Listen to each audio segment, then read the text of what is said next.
Amigos de la Caja de Pandora de los 40, bienvenidos a la sección o a la parte en la cual tenemos nuestros super invitados, porque siempre tenemos panelistas, historias, pero cada programa tenemos un invitado muy especial. El que nos corresponde para el día de hoy es una persona que ya nos había acompañado en el programa audiovisual. Recuerden, la Caja de Pandora va todos los domingos de 8 de la noche a 10 de la noche cuando es festivo, pasa al día lunes, como en esta ocasión, también el mismo horario de 8 a 10, y el martes es el programa, como por decir, televisivo, el web show, el que va de 9 de la noche a 10 de la noche en nuestras redes sociales. Pues esta persona ya nos había acompañado, es el gran Marco Roballo, un hombre que sabe mucho de más allá de la vida después de la muerte, se puede decir un poco, y también recientemente escribió un libro que se llama El misterio de la Clarisa, que tuvo éxito obviamente en todo el país, también en el tema de la Feria del Libro. Con las buenas noches, Marco, ¿cómo le va? ¿Cómo anda? Anda por los Estados Unidos ya, ¿no? Sí, Chacho, ya de regreso acá. Quiero saludar a toda la audiencia de la Caja de Pandora y pues no, contento con los resultados de la feria. Todo fue muy bueno, mucha gente visitando Corferias y eso es bueno para conocer la literatura que nos tiene este presente aquí en Estados Unidos y en Colombia. Quizás sea muy prematuro, pero para los que no saben, como les digo, él ha escrito muchos libros, El hombre en el espejo, también está el tema del naufragio, El misterio de la Clarisa, que de ese hablaremos un poquitico más adelante, aunque hoy nos vamos a centrar mucho en el tema de las almas y de la vida después de la muerte. Transmigración es otro de los libros, pero como le digo, aunque sea prematuro, ¿ya hay algún plan para escribir un nuevo libro, algún tema que tenga presente en la cabeza, Marco? Sí, Chancho, tenemos un libro que es el que estoy trabajando de momento, pero no tiene nada que ver con ese tema esotérico que tanto le gusta a muchas personas, sino que este ya hace parte de la novela costumbrista colombiana. Es el que estamos trabajando en este momento y que creo vamos a tener listo para finales de octubre, noviembre. Excelente. Además, lo digo porque Marco realmente es un escritor en todo el sentido de la palabra. Evidentemente, como él lo menciona, no solamente se dedica al tema pues paranormal o esotérico, porque incluso ha hecho hasta novela erótica. Marco, ya se lo había preguntado en el programa audiovisual, pero lo vuelvo a hacer.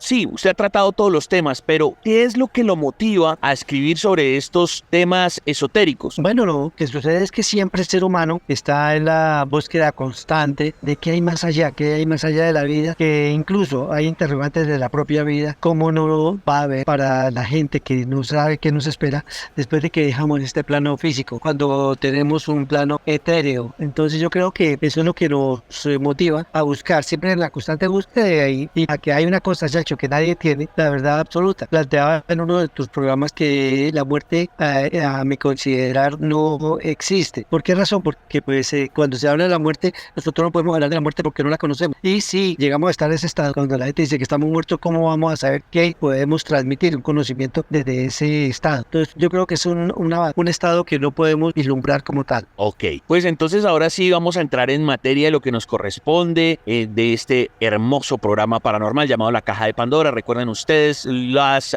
conexiones a través del numeral La Caja de Pandora a los 40, numeral La Caja de Pandora a los 40, transmitiendo desde Bogotá para Medellín, para Cali, para Villavicencio, obviamente cualquier parte del mundo a través del streaming, arroba el chancho 414, arroba los 40 Colombia, arroba DJ Toby FM. Y si usted está escuchando y no siente que sea de noche fresco, lo que pasa es que usted está escuchando es el podcast, porque cada programa cuando termina queda obviamente subido ahí en nuestras plataformas, tanto de Spotify, bueno, cualquiera de audio y de YouTube, y así usted puede conectarse siempre con nosotros.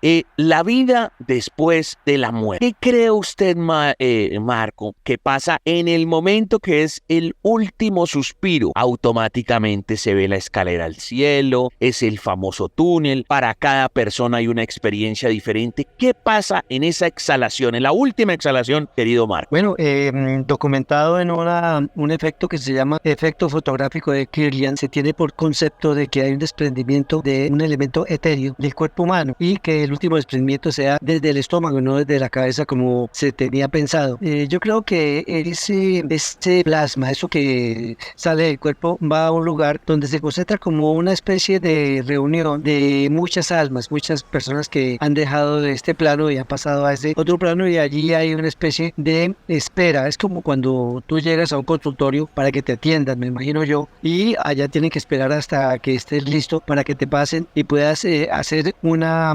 retrospectiva de lo que fue esa experiencia en este plano terrenal. Yo creo que ahí es como vislumbrar todo lo que pasó, las experiencias buenas o malas que se pudieron haber adquirido durante esa existencia y cómo de pronto eso sirve para enriquecer o para cambiar aspectos de crecimiento en el alma. Ok, entonces si está como en ese proceso como de una sala de espera, me imagino un poco para los que vimos de pronto la película Beetlejuice, que también tiene como esa conexión entre lo humorístico y lo paranormal. Me acuerdo que al final incluso va a haber un remake, él está como en una espera a ver si efectivamente su alma va a ser atendida y le entregan un número y es el número como 9 billones por 9 billones, es una locura. Pues es en esa espera y hay la posibilidad de devolverse entonces, porque resulta que hay muchas experiencias y reales de personas que han estado muertas clínicamente 5 minutos, 10. Creo que el récord, si no estoy mal, es en Colombia un tipo que creo que estuvo muerto como 35 minutos. Es una locura, eso desafía cualquier lógica y el tipo pues se devolvió. Entonces en ese proceso de que se arrepintió, yo no sé qué pasó y se devuelve al cuerpo, ¿qué alcanzan a decir las personas que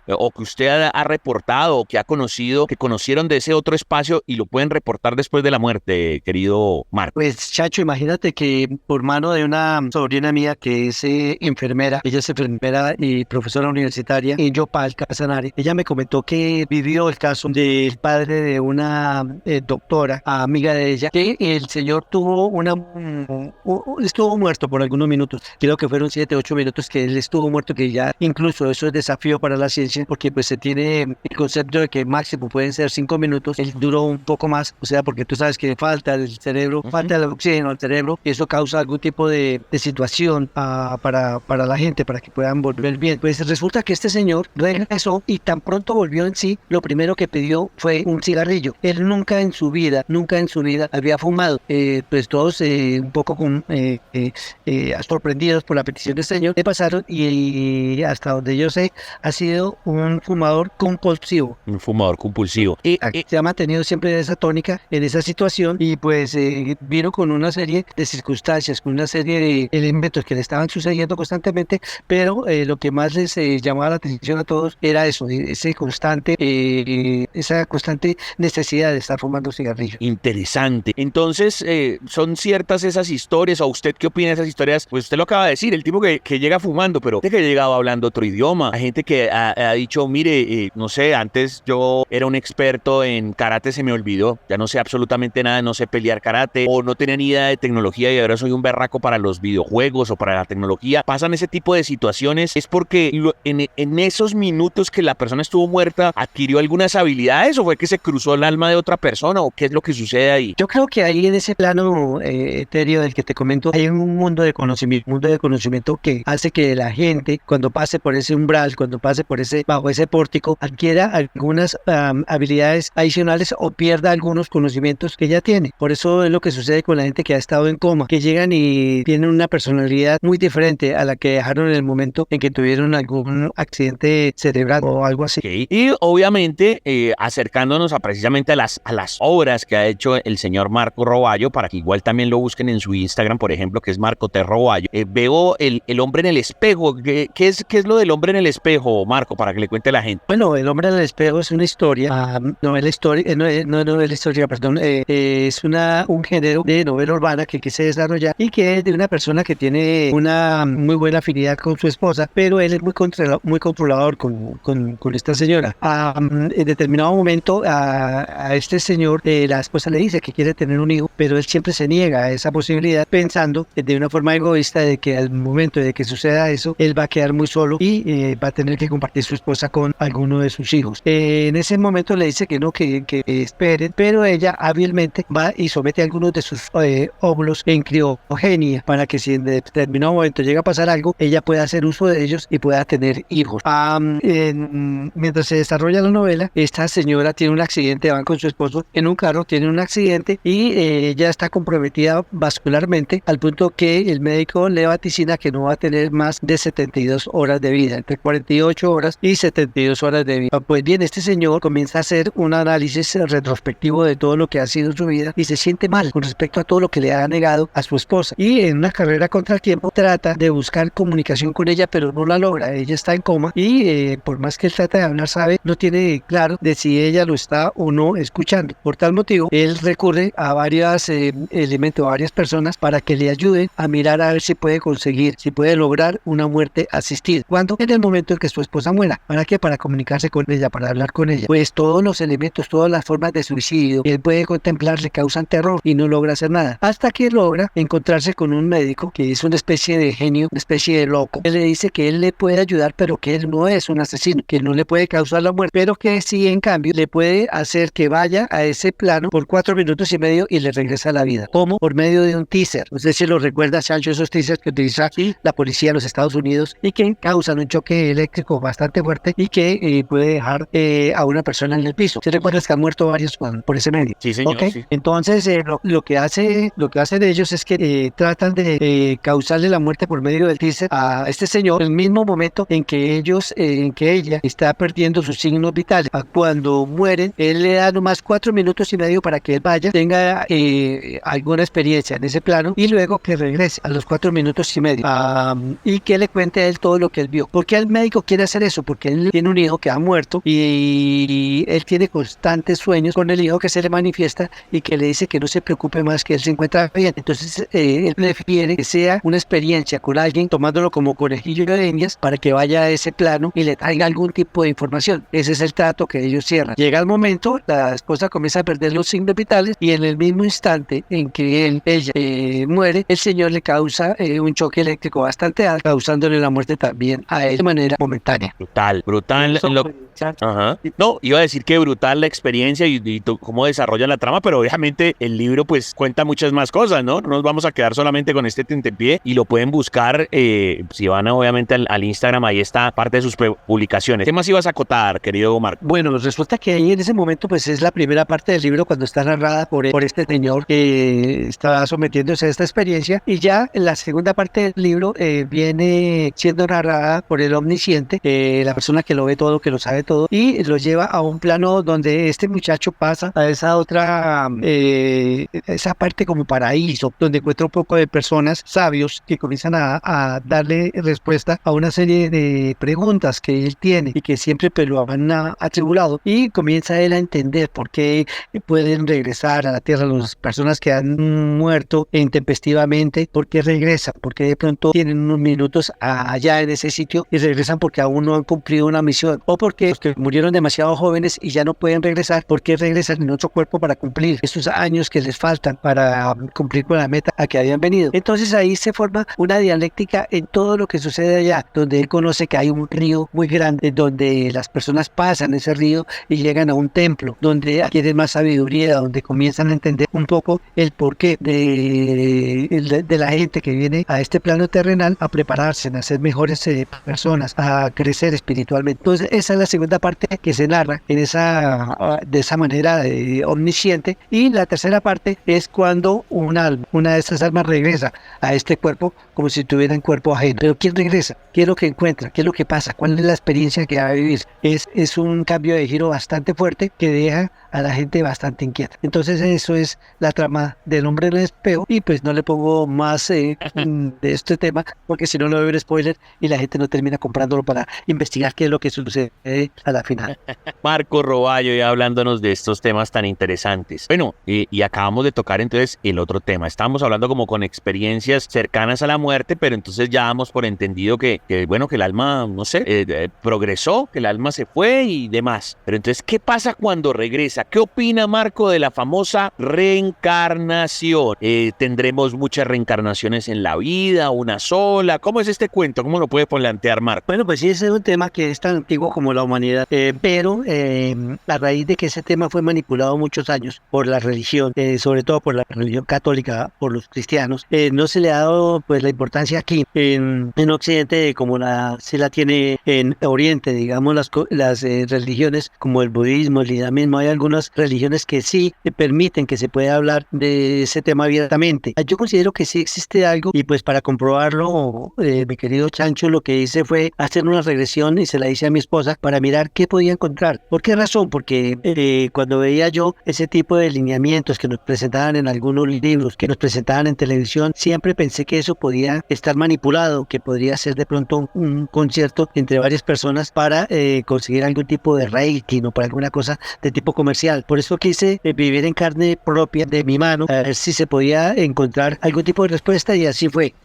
Cuando le hice esta regresión a mi esposa, encontré una serie de elementos de juicio que me hicieron pensar de que sí, en realidad sí existe algo más allá de lo que nosotros tenemos aquí en este plano terrenal. Y quise indagar y encontré, Chancho, documentado a lo largo y ancho del mundo cualquier cantidad de personas que aseguran haber estado viviendo una vida anterior, que murieron, digamos, en Estados Unidos, un caso muy fuerte de un policía que fue asesinado en un supermercado, y el nieto de él no había nacido el nieto, cuando él muere, como a los 3 años nace su nieto, y un día la madre lo lleva a él, y él tenía como unos 3, 4 años, y entra en ese supermercado, y el niño narra con lujo de detalles cómo fue asesinado en ese lugar, y describe a las personas que lo mataron. Entonces eso llama mucho la atención, y así como ese caso, muchos casos documentados de niños en la India, en África, en varias partes de Europa, personas que han nacido también en Estados Unidos y que aseguran haber vivido en la Gran Bretaña, en alguna región de Irlanda, y describen los sitios, las casas, de manera tan perfecta que cuando han llevado ya con sus padres y han hecho, digamos, una reseña de cómo es la casa, ellos conocen la casa a la perfección. Nos sucede mucho, algunas personas que viajan a Europa tienden a decir,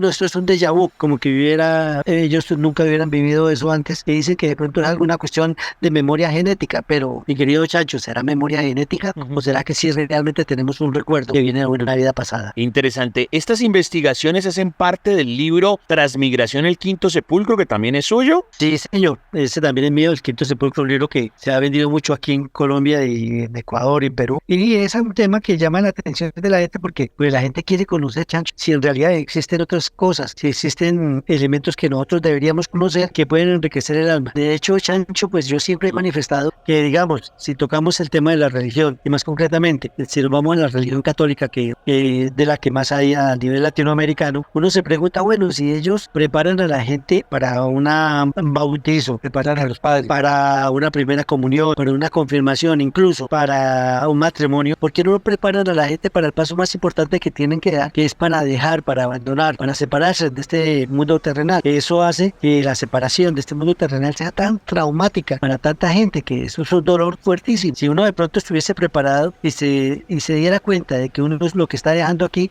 es liberándose de ese capullo, como si fuera una mariposa, si uno estuviese dejando ese ovillo y pudiera saltar a tomar alas, y en realidad estuviese haciendo, la gente entendería de que realmente la gente que se desprende de este plano terrenal va a estar mucho mejor, va a estar viviendo algo mucho mejor, pero pues no nos enseñan eso, y por eso es que es tan traumático todo este tema. Me gusta esa filosofía, porque efectivamente se habla de la muerte como un final, pero la muerte entonces simplemente es otro estadio, ¿no? Es como lo quiere plantear Marco. Sí, señor, yo no lo tomo como un final, sino como un principio. En realidad, aquí lo que estamos haciendo es adquirir un poco de conocimiento, estamos adquiriendo una serie de experiencia para llegar a ese momento, y en ese momento ya encontrarnos con seres superiores, con seres que de pronto nos pueden ayudar a superar algunos elementos que no hemos podido superar acá, como la envidia, el egoísmo, la lujuria, una serie de elementos que en la medida que podamos superarlos, ya no habrá necesidad de volver a este plano terrenal, porque ya habremos superado todo y podremos quizá convertirnos en seres superiores, en seres de un nivel elevado, que van a ayudarle a otras personas que salen de aquí a ir en ese crecimiento espiritual. Qué cosa más interesante. Pero entonces, Marco,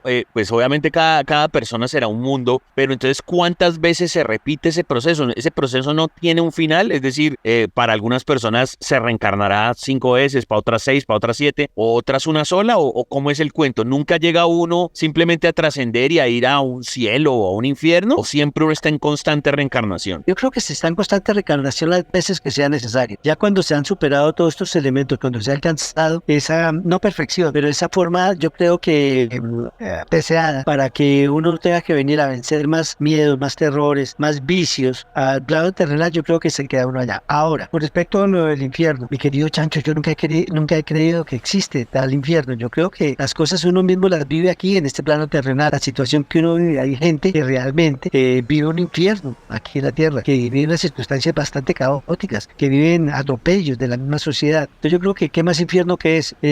No creo de pronto que porque una persona no tenga una religión, una persona que sea atea, no creo que no vaya a ser bien recibido en ese lugar. ¿Por qué razón? Porque si nos ponemos a mirar, hay personas que son ateas y que tienen una calidad humana, una filantropía excepcional, y en cambio veo otras personas que son muy entregadas a la religión, que se dan golpes de pecho y sin embargo actúan con un comportamiento indeseable, que incluso el ateo actúa mucho mejor. Entonces, ¿qué será mejor? ¿Ser un ateo con con buenos principios o ser de pronto una persona religiosa que tiene un mal comportamiento. A veces pues yo me pongo también, bueno, como todos, imagino, a filosofar un poco sobre el tema del ateísmo, porque siento que la palabra ateo es, o sea, completamente descreído. Y bueno, hay otras posibilidades, ser agnóstico, deísta y demás, y de pronto cientificista, en fin, y bueno, está el que cree en Buda, el que es cristiano, el que es católico, en fin. Pero como creo que es casi imposible ser ateo precisamente porque usted cree en cualquier cosa, no necesariamente en Dios. Les voy a poner un ejemplo. Usted a lo mejor cree en Messi. Usted dice, yo soy ateo porque soy arreligioso, pero para ese ser, o sea,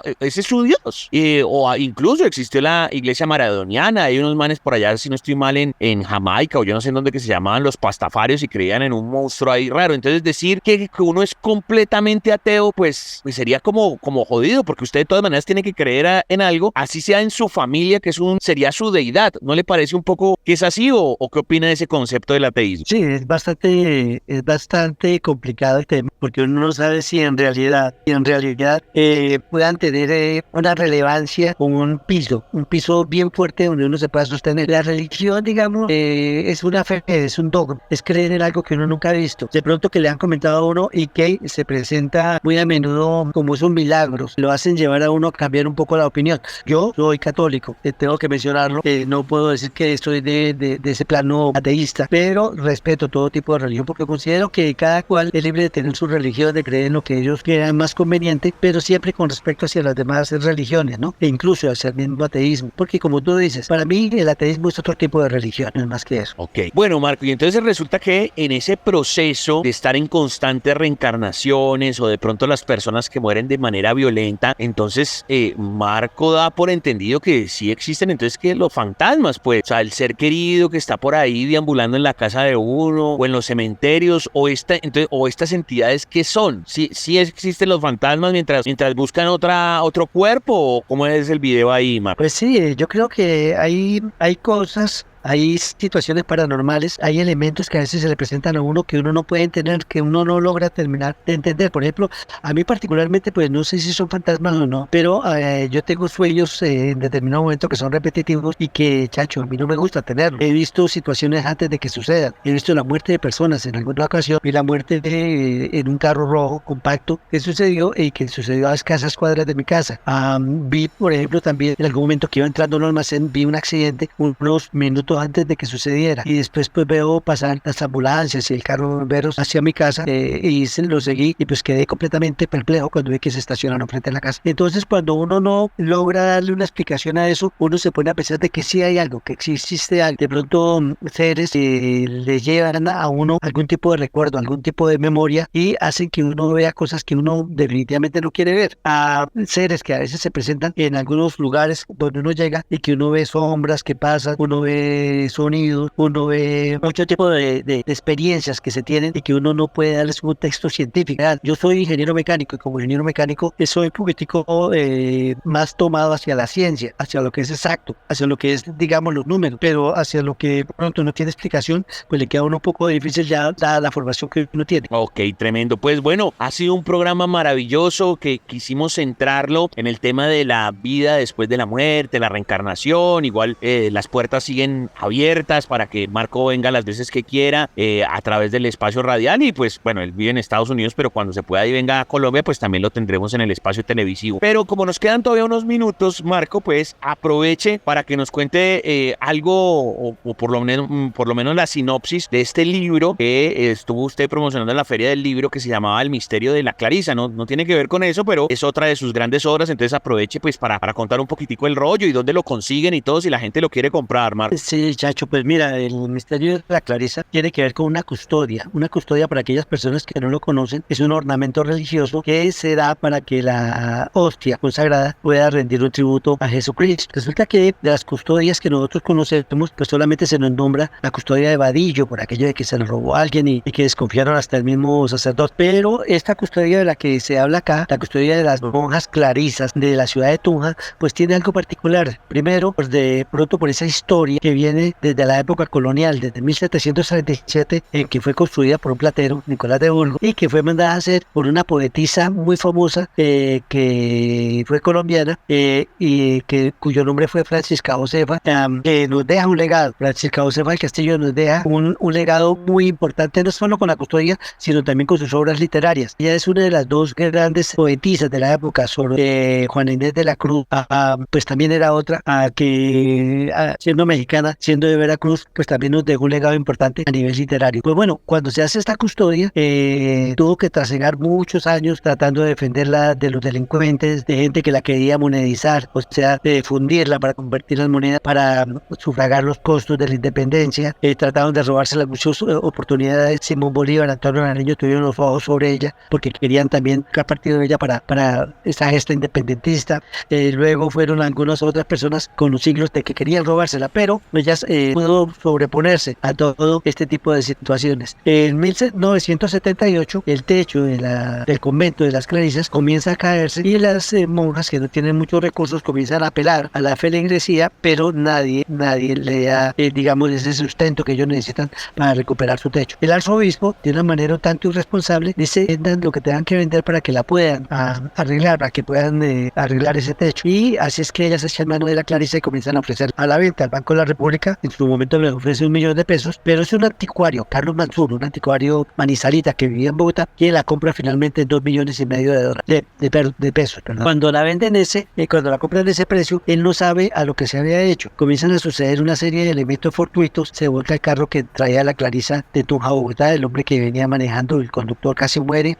Cuando llega y la pone en el anticuario donde comenzó a ser exhibida, este señor que tenía joyas de Velázquez, tenía, digamos, algunos elementos como el reloj que Simón Bolívar le ha regalado a Manolita Sáenz en oro, que tenía una serie de cosas, comienza a caer, comienza a ver la quiebra de su negocio, y él comienza a darse cuenta de que todo está involucrada esta custodia. Pues no solamente fue eso, sino también toda la sangre que traían esas esmeraldas, las perlas, el oro con que fue construida este elemento que pesa 4,5 kilogramos, que tiene 700 esmeraldas, 900 perlas y algunos rubíes y amatistas.